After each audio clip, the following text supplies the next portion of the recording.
so much better than Luke Cage season 1. Like, I was like, I'm gonna finish this season. No, but considering I didn't actually, I had to watch clips of season 1 to actually get caught up in the story.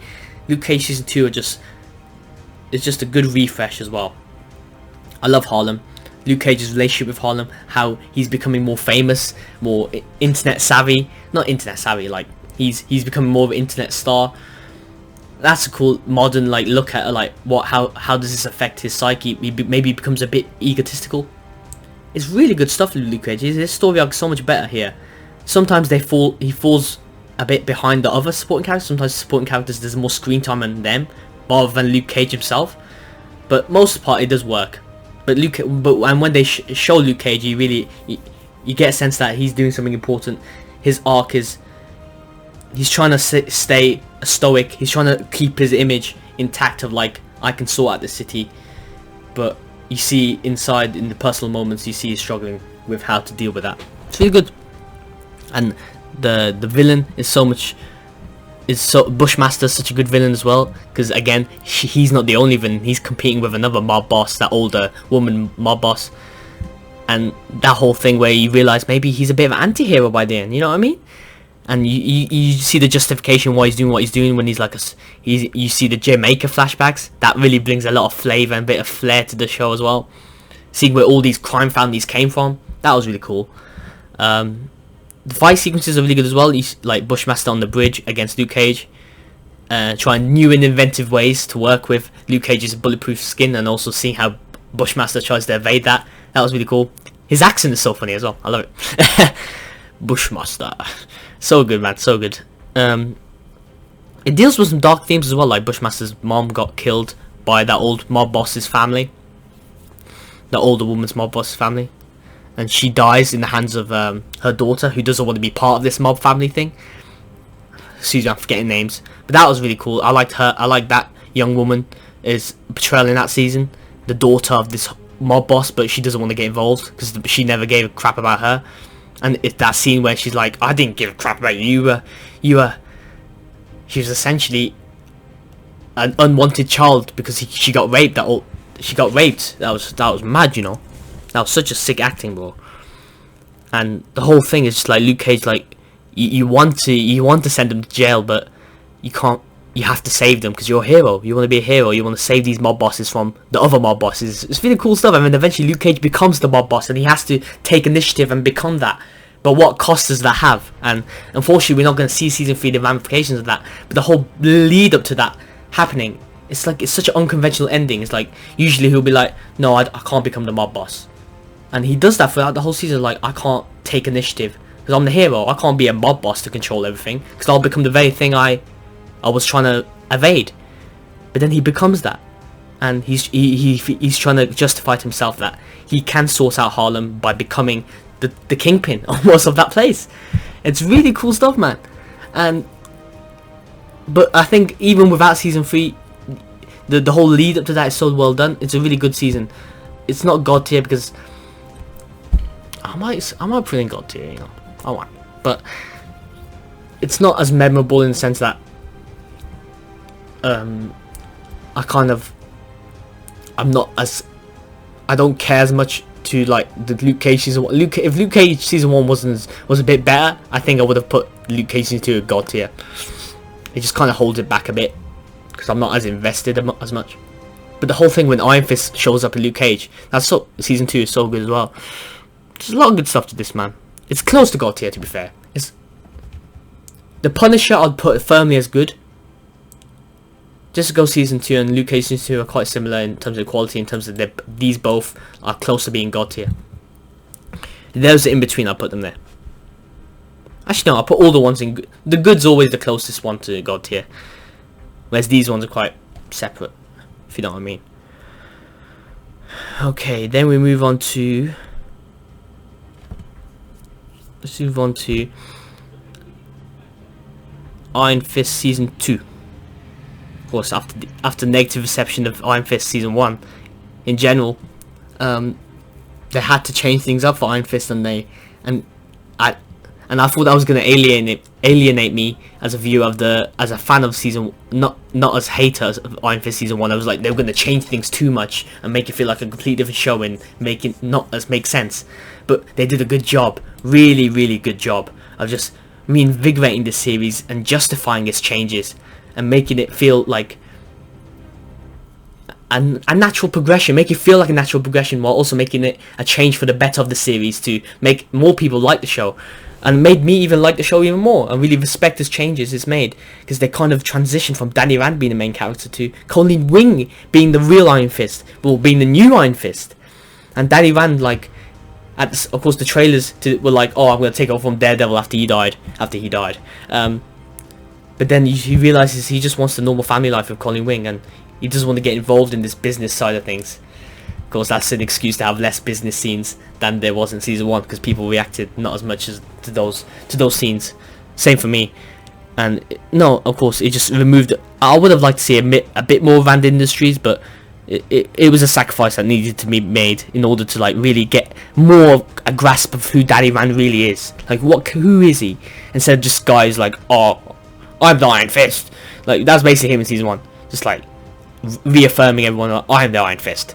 Like, not as much character not as depth to the characters as other characters in Defenders. But this season really gave him that depth. Even though they gave the Iron Fist to Colleen Wing, it gave depth to Danny Rand in the sense that he was struggling with like what to do with this mantle, and how he has to give the Iron Fist. Who is he without the Iron Fist? That questioning himself, and him trying to be a family man, trying to evade all the bullcrap with his childhood friends, and who now hate him and now want to kill him. It's interesting, man. But also him working out a friendship with, what's his name? Ward. Ward, such a good character, such a much better character in season 2. He was funny in season 1 because he was just a really typical like rich businessman dick essentially. But season 2 is like he gets a friendship with Danny, and they learn to respect each other in many ways, and try to stop Ward's sister from becoming even more evil. And working with what's his name? The villain of the series, who's yes, Sacha Dhawan. He plays, what's his name? The villain is he's kind of a generic. He's not like the most. He's not the most developed villain, but he works in the context of this season. Excuse me, guys. I shouldn't be doing that. I should do my research beforehand. Realistically, Davos. Yes, that's his name. Yeah, I think Davos. You don't really get as much development with him in season 1. You don't understand from when he was a good character. But here he's a more of a villain, just trying to like reaffirm he wants the Iron Fist essentially. That's the kind of thing that holds it back. But after the season 1, you didn't really develop that side of things anyway, so that was always going to be a side effect. But everything else is really good, and he serves his purpose in like setting the situation at higher stakes, and also allowing these characters to fulfill their potential, and Colleen Wing's, of course, hesitance to become the Iron Fist. But then the whole supernatural thing where it's like, oh, him giving his powers away. Of course, in the middle of the transition, Davos trying to steal Colleen Wing's powers, but then in the process, they both get powers. It's so good. And the different coloured hands, and it really is a great season, man. It really, with that scene at the end of that episode, it was like almost the penultimate episode, where like Danny Rand's like, after he's training Colleen Wing in the yard, in the streets, he's like, I'm gonna sit down, Colleen Wing, I want you to become the Iron Fist. And that was such a good revelation, a welcome one at that. Lots of twists and turns in terms of who to trust, and the villain might hold it back, but he's still good in this season as well. And his acting ability and his threat is really really well backed up in this season. And at the end, when sorry guys about that interruption. Just saw the time. We've just had 40 minutes of recording. I think that's just the amount I did for my MCU ranking. So gonna finish it quickly, or not make it drag on for too long. We don't want to get an hour video. But yeah, this has been an in-depth discussion. I hope you guys, if you made it this far into the video, I really appreciate the support. And yeah, just like and let me know your thoughts as well. Just give me your constructive criticism on how to like do these videos. Like maybe I should do a different format, or maybe I could do an in-depth review of some of these seasons if you really want to. But yeah, that's just all waffle from my head. Let's just go on and focus on these last 3 shows of seasons. And yeah, which one do we go for? We go for Punisher season 2. Yes, we just stopped talking about Iron Fist. Punisher season 2, is it better than season 1? It's not as good as Punisher season 1, but it's still in the same category. It's still in the same tier. I think as I said before, Micro is such a good character. Oh, am I still recording? Yes, am I? Yeah, yes, I am recording. I'm so paranoid. I nearly lost my previous footage, but I should be alright. Bear with me here. Yeah, Punch season 2. Such similar posters. They didn't market it as much as the other seasons, because this is the point where like you realize, I think Disney are trying to step away from Netflix, so not as much budget is being put into these shows, and it does show in this season compared to season 1 of Punisher. But but for a show like the Punisher, it doesn't feel jarring. And what does feel jarring is Micro's storyline. That it does end comfortably in season 1, but I would like to see him in season 2. I think his disappearance here, it could have added a lot more dynamic to the show. He's basically replaced by a younger teenage girl who the Punisher has to protect from these like priest villains, like this religious villain, like it's mad, you know. Some like villains who are like a gang member, but like they proclaim that they're doing it in service of God. And well, at least one of them, the priest who's working for this family, who are probably not as religious, but they're just using it as an excuse, mirrors a lot of what's going on in real life. And I think these are what Punisher season 1, season 2 just going down into, like the really murky parts of humanity, and like the underground and the underworld of criminals, and Punisher trying to maneuver his way around that and how he reacts to that.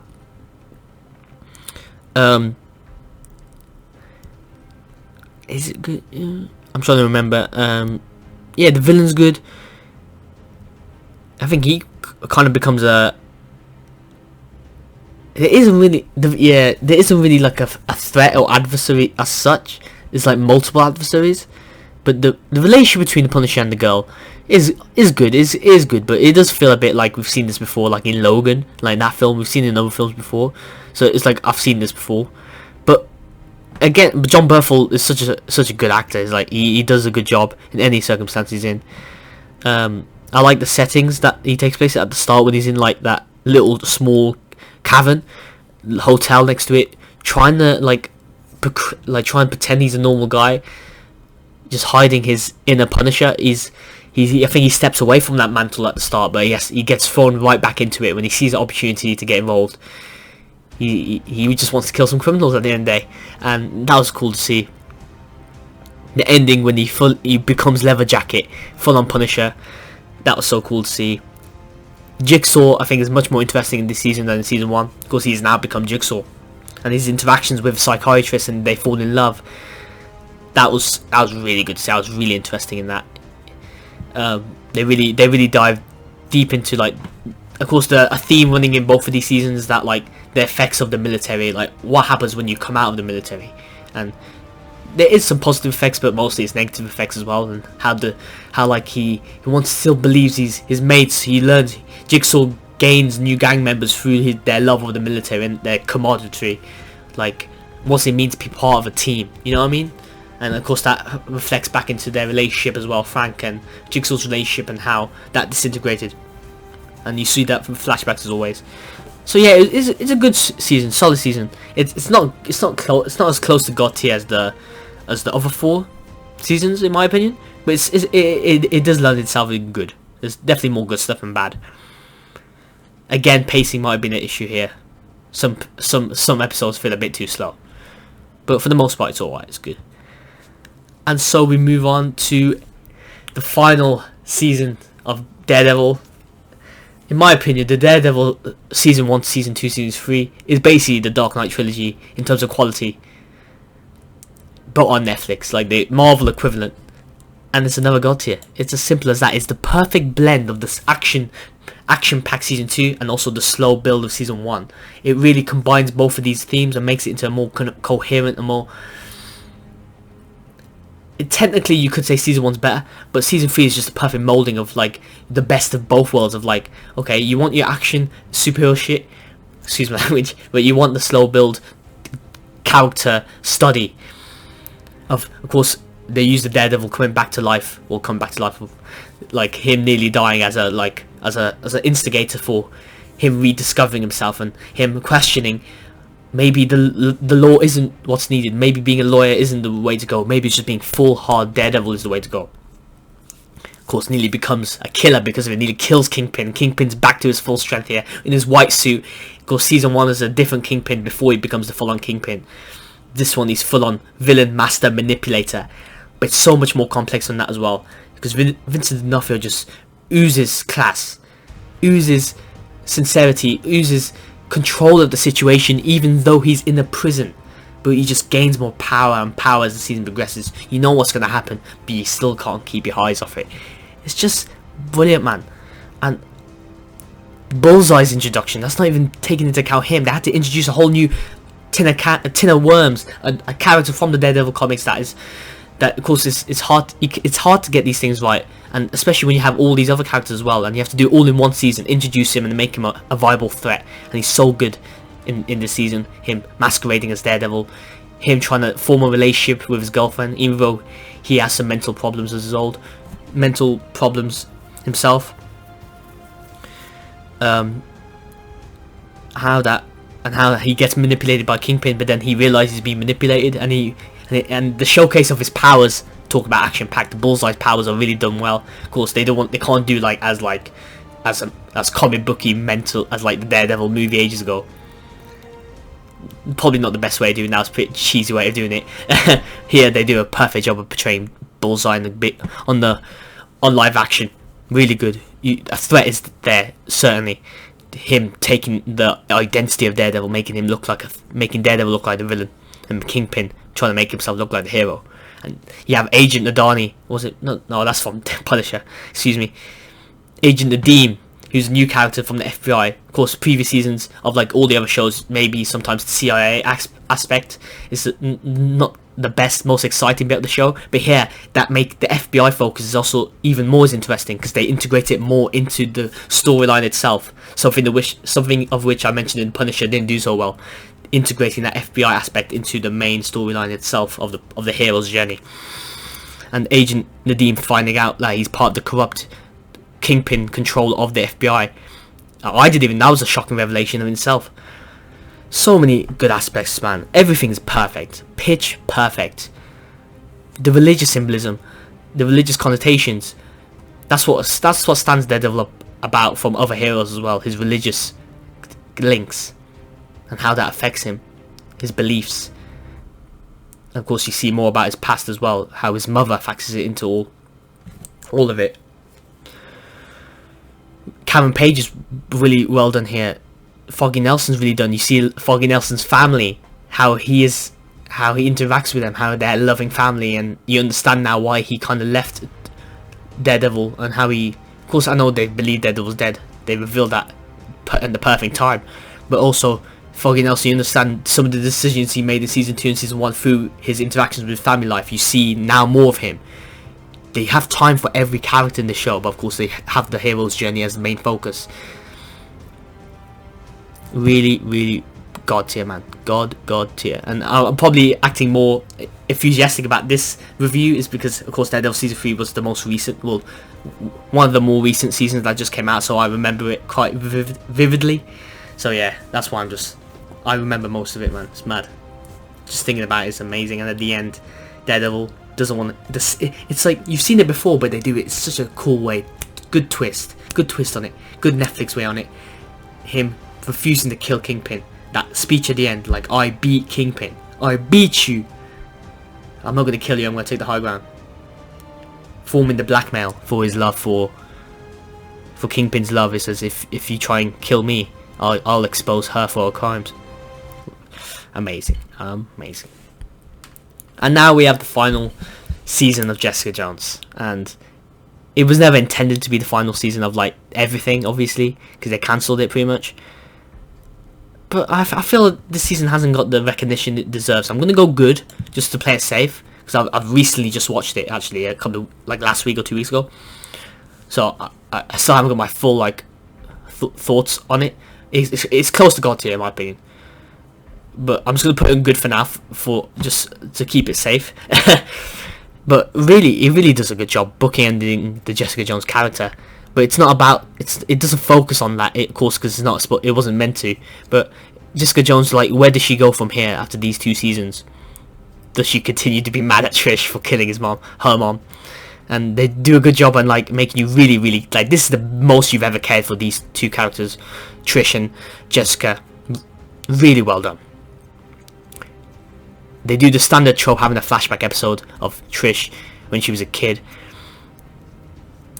but how that affects her mom. You see the good sides to her, but also the bad stuff. Trish's mom, she was annoying in the previous seasons for the sake of being annoying. And of course, Jessica is really funny at how she's always sarcastic, be like, "Oh yeah, I've always loved her," and she, of course, not her hatred, but her distaste for Trish's mom. You understand, but you see, well, how did that shape Trish? It's almost the Trish show, but they do a good job of focusing on Jessica as well. Trish is the main villain of this. Spoilers, of course, I already mentioned spoilers. Yeah, the turnaround, all the conversation about being the quintessential hero. Jessica, it's almost like the Luke Cage season 2 situation, where how does he deal with being being a popular hero, and that's how Jessica Jones deals with it in her own way. Really well done. The new characters are really well done as well. But there's sometimes where the new characters kind of put on the weight, like they introduce them, but then they disappear for a few episodes, and then they come back again. I think the new lead actor, like his power to like read the darkness of people from 1 to 10, like that's a bit of a plot device, but he does a good job of like going into the season, new character, but making it feel like he's always been part of this world. There's so much. I need to do a review of this. There's so much to talk about, and I don't want to make this video go on for too long. But the switch around when you realize it's not just this, the villain itself is quintessential villain, but serial killer, typical psychopath. But at the last episode they turn around. He's got Trish's her head snapped. Her mom, you see how her mom influenced her, but they do show, not tell. They don't tell you, they show it. They make the audience the ones to figure it out. But it's still a revelation to them. But you understand these characters through showing, not telling. That's the perfect mark of a good TV show or film. I say that a lot in all these reviews and discussions I do. But you see Trish's mom, in some cases Trish's mom wanted the best for her, but at the same time the way she went about it, almost abusing her to like force her to be part of this TV landscape, film, to become a successful actress, or like just someone on TV, someone famous. It really affects psychologically into Trish's head, and that of course Trish is now wanting to be a hero. And it's a bit annoying at the start. It's like, oh, she's just doing the same thing. Okay, we get it. You want to be a hero. You want to be a hero. And it's the same problems with season 2. You're like, oh, okay, can you just see it from Jessica's point of view? But here you see that maybe that was the whole point. Maybe it's the whole point. Jessica and Trish can never meet at an impasse, even though they're best friends. Even though their relationship's so well figured out, you understand why they're friends. But of course, they're different viewpoints, different ideologies. Trish decides to kill the villain, whereas Jessica refuses to do so. Again, another twist on the typical arc of struggling to kill the villain. Why should you kill the villain? And Hellcat is the villain by the end of the episode, and you almost wanted to see more of that.